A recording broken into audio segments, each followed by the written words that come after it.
오늘 제목은 승천하셔서 주님이 되신 예수 그리스도입니다. 지난 시간에 예수님의 부활에 대해서 우리는 나누었습니다.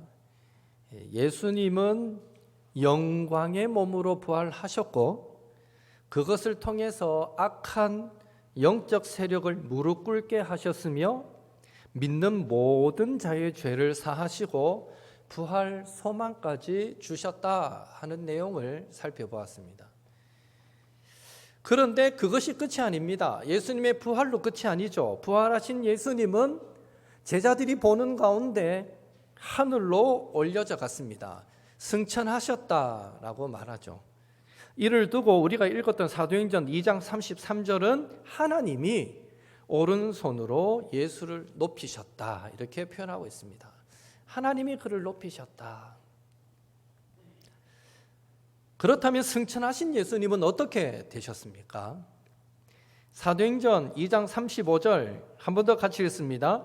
내가 내 원수로 내 발등상이 되게 하기까지 너는 내 우편에 앉아 있으라 하셨도다 하였으니, 예수님은 승천하신 후에 하나님 보좌 우편에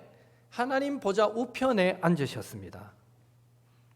하나님께서 보좌에 앉아 계신다, 보좌에 앉으셨다라는 것은 하나님께서 이 온 우주 만물을 다스리시는 그 왕권을 가지고 계시는 주님이시다, 주가 되신다, 이런 의미입니다. 하나님이 보좌에 앉으셨다. 따라서 하나님께서 그 예수님을 하나님 보좌 우편에 앉히셨다라는 것은 신약 시대인 지금은 예수님께서 주님이 되셔서 우주 만물과 교회를 다스리신다라는 의미가 되는 것입니다.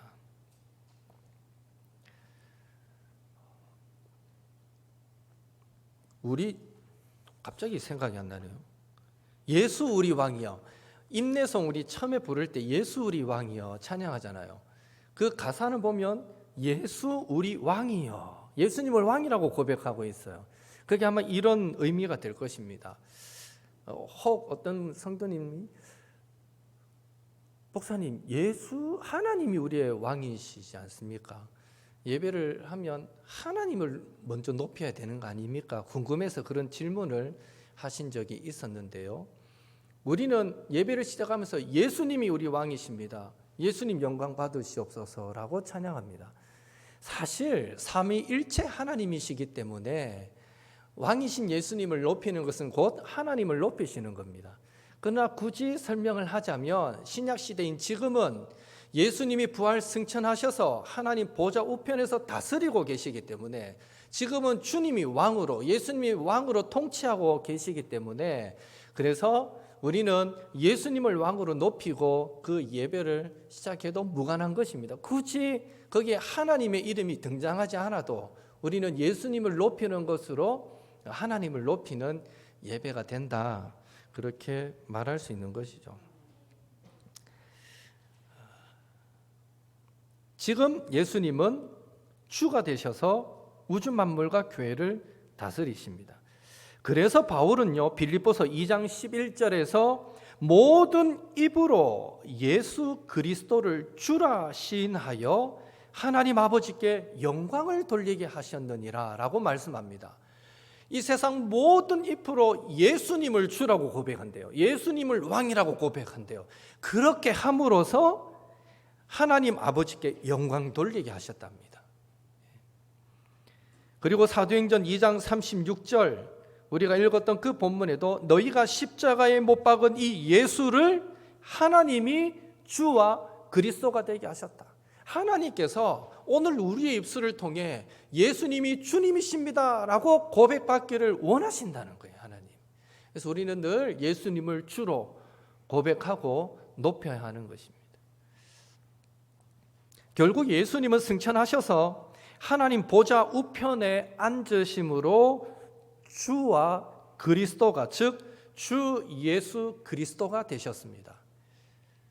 그런 의미에서 예수님이 보좌에 앉으셨다라는 것은 세 가지 의미로 정리할 수 있습니다. 3번, 2번의 3번이죠. 첫째로 예수님께서 우주 만물을 다스리는 주가 되셨다라는 의미입니다. 만물의 주가 되셨습니다. 보좌 우편에 앉으심으로 만물의 주가 되셨습니다. 애초에 예수님은 여러분 아시는 대로 근본 하나님의 본체이셨습니다. 다시 말해 하나님과 동등한 권능과 영광을 소유한 하나의 실체였습니다. 하지만 인류 구원을 위해 자기를 낮추셔서 인간의 몸을 입고 성육신하여 이 땅에 오실 때 예수님은 스스로 하나님과 동등됨을 취할 것을 여기지 않으시고 사람들과 같이 되셨습니다. 십자가 죽음으로 인류 구원의 사명을 완수하고자 완수를 하시자 하나님께서 그 예수님을 부활 승천케 하셔서 이제는 모든 입으로 예수님을 주라 시인하게 만드셨던 것입니다. 그래서 예수님이 이제 하나님 보좌 우편에 앉으셨다라는 것은 자기 비하, 자기 낮추심 그 이전에 하나님과 동등했던 권능과 영광을 완전히 회복하셔서 우주 만물을 다스리는 왕이요 통치자가 되셨다, 이런 의미가 있는 것입니다. 예수님이 승천하셔서 보좌 우편에 앉으셨다라는 것이 이런 의미가 있습니다. 이전에 그 권능과 영광을 온전히 회복하셨다. 둘째로 예수님께서 교회의 주가 되셨다라는 의미입니다.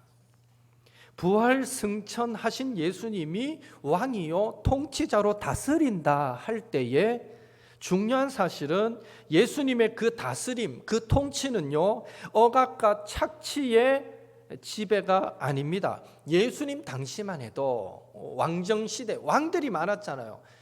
로마도 폭군들이 많았고 왕들은 대체로 자기의 유익을 위해서 국민들을 착취하고 억압하고 빼앗고 했습니다. 물론 보호의 역할도 있지만 대체로 그 당시에 왕의 역할은요 국민들의 것을 뺏어가는 역할이 더 많았습니다. 그때 당시에 이 예수님의 통치, 예수님의 다스림은 그런 세상 왕들과 비슷한 억압과 착취의 지배가 아니라 자신이 십자가에서 성취하신 그 결과와 유익을 그를 믿는 백성들과 함께 나누심의 통치였다라는 것이죠. 다시 말해 예수님은 십자가에 죽으셨다가 3일 만에 부활하심으로 사망 권세를 깨뜨리셨고 모든 악한 존재와 세력들을 물리치셨고 율법의 요구를 온전히 성취하셔서 의를 인류의 속죄와 구원을 이루셨습니다. 그렇게 이루신 구원의 의를 성령님을 통해서 믿는 우리에게 덧입혀 주신 것, 이것이 바로 하나님 보좌 우편에 계신 예수님의 다스림이십니다. 예수님이 다스리신다, 이 말은 다르게 말하면 주님이 십자가에서 이루신 그 구원의 의를 우리에게 덧입혀 주신다, 이게 다스림이십니다. 그래서 주님의 다스림은 악한 세력에 대해서는 권능의 통치로 나타나고 그의 사랑하시는 자들에 대해서는 은혜의 통치로 나타난다라고 말할 수도 있는 것입니다. 그런 의미에서 예수님이 하나님 보좌 우편에 앉으셔서 다스리신다라는 것은 결국 주님이 교회의 머리가 되신다, 교회의 주가 되시며 교회를 예수님 안에 있는 모든 좋은 것으로 충만하게 채워주신다, 이런 의미가 되는 것입니다. 예수님의 다스림은 그분께 속한 모든 좋은 것을 우리에게 나누어 주시는 다스림이다. 그래서 우리는 주님의 다스림을 받기를 사모해야 되는 것입니다. 예. 셋째로 예수님께서 하나님 나라의 주가 되셨다라는 의미입니다. 보좌 우편에 앉으셨다라는 것은 하나님 나라의 주가 되셨다. 하나님 나라의 회복, 하나님 나라의 회복과 시작, 이것이 예수님의 십자가 대속의 죽음과 부활과 또 승천이 말하는 핵심 내용입니다. 예수님이 왜 성육신하시고 이 땅에 계셨다가 십자가 지시고 죽으시고 부활하시고 승천하셨느냐? 무엇을 위해서? 한마디로 말하라면 그것은 하나님 나라의 회복과 시작을 위해서다라고 말할 수 있다는 거죠. 여러분 잘 아신 대로 하나님은 천지를 창조하셨죠. 그렇게 하나님 나라를 시작하셨습니다. 이루셨습니다. 하나님이 창조하신 하나님 나라는 하나님이 보시기에 심히 좋은 곳이었습니다. 그곳에서 사람들은 의와 평강과 희락을 누렸습니다. 로마서 14장 17절 같이 읽겠습니다. 하나님의 나라는 먹는 것과 마시는 것이 아니요 오직 성령 안에 있는 의와 평강과 희락이라. 애초에 에덴 동산도 저랬습니다. 에덴 동산은 하나님의 공의, 하나님의 정의가 흐르는 곳입니다. 에덴 동산은 하나님 주시는 참 평화가 넘치는 곳입니다. 에덴 동산은 하나님 때문에 참 기쁨이 있는 곳입니다. 하나님의 다스림이 의와 평강과 희락입니다. 그러나 사람은 타락으로 인해서 그 하나님의 나라를 잃어버리고 맙니다. 최초의 인류인 아담은 범죄하여 죽음을 선고받았고 그 하나님 나라에서 쫓겨납니다. 그렇게 인간은 하나님 나라를 상실했고 천국의 복을 하나님 안에서 누리는 그 의와 평강과 희락을 빼앗기고 말았습니다. 그런 의미에서 우리가 이 땅을 살아갈 때 늘 기도는 하지만 우리가 늘 전제해야 될 것은 불신 세상, 하나님을 알지 못하는 사람에게서 하나님 나라에서 누릴 수 있는 의와 평강과 희락을 기대한다는 것은 사실 어리석은 일입니다. 예수 믿고 구원받고 거듭난 우리들조차도 말씀대로 살려고 몸부림치고 몸부림쳐도 또 쓰러지고 넘어지고 원치 않는 열매를 맺기 마련인데, 당연히 거듭나지 못한 자들, 하나님을 알지 못하는 자들, 그들을 통해서 우리보다 더 성숙한 의와 평강과 희락의 열매를 기대한다. 그 자체가 잘못된 생각입니다. 세상은 악하기 때문에. 사람이 타락으로 하나님의 나라를 잃어버리기 때문에 우리는 의로움을 보기보다는 불의를 더 많이 보고 살아갑니다. 이 땅에서. 평강을 누리기보다는 늘 근심, 불안, 걱정이 더 많습니다. 그리고 희락, 기쁨보다는 슬픔이 더 많죠. 이게 다 우리가 범죄하여 타락한 결과입니다. 그러나 사람은 이렇게 모든 것을 잃어버리고 말았지만 그런 가운데서도 은혜의 하나님은 원시 복음을 주셔서 하나님 나라를 회복시켜 주시겠다라고 사람들에게 약속하셨습니다. 창세기 3장 15절 같이 읽습니다. 내가 너로 여자와 원수가 되게 하고 내 후손도 여자의 후손과 원수가 되게 하리니 여자의 후손은 내 머리를 상하게 할 것이요 너는 그의 발꿈치를 상하게 할 것이니라 하시고. 아멘. 원시 복음을 주셨죠. 범죄한 그 현장에, 그래서 하나님이 심판을 선고하는 그 현장에 이 원시 복음을 주셨습니다.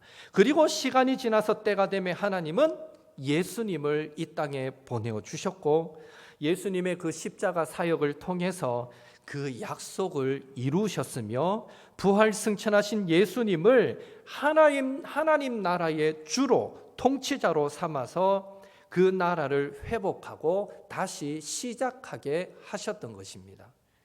다시 말해 창조 때에 시작된 하나님 나라가 인간의 타락으로 무너졌다가 예수님의 십자가로 다시 회복하게 되었다라는 것입니다. 그래서 예수님을 믿는 사람은 사탄의 나라에서 벗어나서 그리스도 안에서 하나님 나라에 들어가 하나님 나라의 복을, 즉 예수님이 십자가에서 성취하신 그 결과와 유익을 함께 나누시는 통치로 말미암아 오늘 오전에도 말씀드렸다시피 하나님의 영광과 임재와 속죄와 은혜와 기도 응답의 복을 누리게 되는 것입니다. 이게 바로 우리가 하나님 나라의 복을 회복했기 때문입니다. 예수님 안에서. 골로새서 1장 13절 14절 같이 읽겠습니다.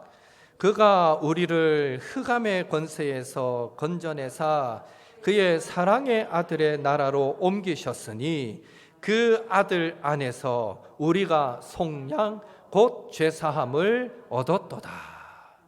그리고 하나님 나라에 들어가서 주님의 통치를 받는 성도들을 예수님은 내 교회다라고 말씀하셨습니다. 마태복음 16장 18절 같이 읽습니다. 또 내가 내게 이르노니 너는 베드로라. 내가 이 반석 위에 내 교회를 세우리니 음부의 권세가 이기지 못하리라. 내 교회다. 내 교회다. 주님의 통치를 받는 모든 성도들을 향해 내 교회다라고 말씀해 주셨습니다. 그렇다면 우리는 믿음으로 하나님 나라에 들어간 주님의 백성이 되었는데, 그렇다면 우리는 어떻게 살아야 합니까? 인류의 최초의 인류이자 그 인류의 대표였던 아담이 하나님 나라에서 쫓겨난 것은 하나님의 말씀에 불순종했기 때문입니다. 이렇듯 순종은 하나님 나라 백성에게 있어서 가장 중요한 삶의 태도요 모습이다라고 말할 수 있습니다. 애초에 하나님 나라에 들어가는 통로, 우리가 하나님의 자녀가 되는 통로인 이 믿음 자체가 예수님을 주와 그리스도로 믿고 우리의 왕이요 구원자로 믿고 그 앞에 내가 순종하겠습니다라는 고백이 다 포함되어 있는 것입니다. 믿는다라는 이 고백 안에 애초에 내가 순종하겠습니다라는 의미까지 다 들어가 있다는 것이죠. 다시 말해 믿음과 순종은 동전의 양면과 같다는 것입니다. 그래서 바울은요, 자신의 복음 전파 사역을 두고 로마서 1장 5절에서 이렇게 고백합니다. 같이 읽습니다. 그로 말미암아 우리가 은혜와 사도의 직분을 받아 그의 이름을 위하여 모든 이방인 중에서 믿어 순종하게 하나니. 믿어 순종하게 하나니. 믿어 순종하게 하나니. 바울의 복음 전파의 사역은 예수님을 믿게만 하는 것이 아니라 순종하게 만드는 데 있었습니다. 오늘날 우리의 신앙생활의 모습은 믿고 순종하는 모습이 같이 병행되어져야 된다라는 것을 알 수 있는 것이죠. 그래서 바울은 에베소 교회 성도들에게 하나님의 아들을 믿는 것과 아는 일에 하나가 되어서 온전한 사람이 되어라 라고 권면합니다. 하나님의 아들을 믿는 것과, 이거는 이 지식적인 믿음입니다. 많이 하나님, 예수님은 어떤 분, 하나님은 어떤 분, 지식적으로 믿는 것과 안다라는 것은 내가 믿는 것을 삶으로 실천하고 순종하여 경험적으로 안다는 것입니다.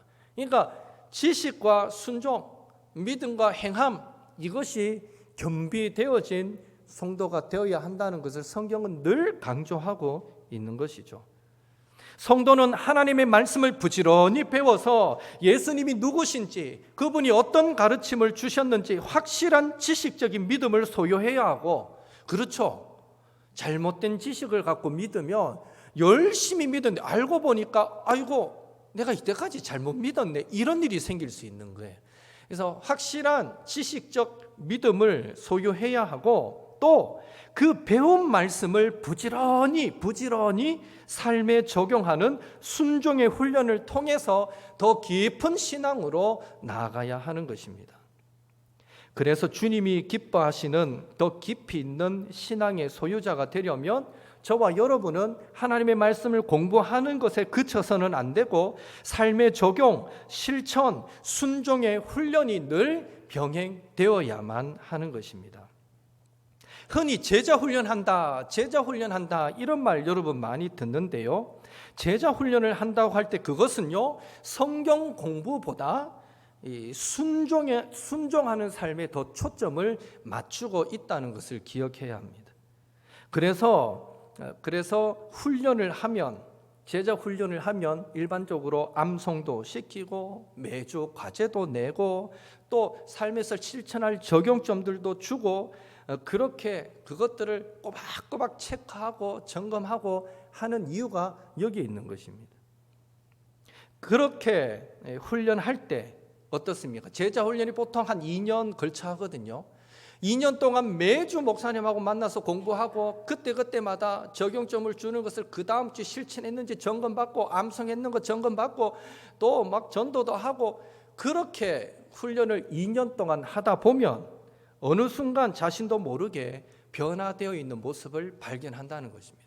단순히 공부만 했는 사람은 죽었다 깨도 평생 다녀도 그렇게 안 됩니다. 그런데 훈련을 받은 사람은 좀 힘들지만 어렵지만 막 시키니까 한번 죽도록 해보자 하고 암송도 하고 적용도 삶에 돌아가서 적용도 해보고 실천도 해보고 그 다음 주 돌아와서 성도들과 함께 내가 했던 걸 나눠도 보고 나는 실패했는데 성공했는 성도들이 얘기를 들으면서 도전도 받고 그렇게 훈련을 받는다는 것이죠. 우리가 늘 주기도문으로 고백하지 않습니까? 하늘에 계신 우리 아버지여 이름이 거룩히 여김을 받으시오며 나라의 임하옵시며 여기에 나라가 임하옵시며의 의미가 바로 주님이 왕으로 우리를 다스려 주시면 순종하겠습니다. 이런 의미가 되는 것입니다. 나라가 임하시옵소서. 하나님 나라가 임하시옵소서. 주님이 우리를 다스려 주옵소서. 우리의 왕이 되어 주옵소서. 이 말에는요.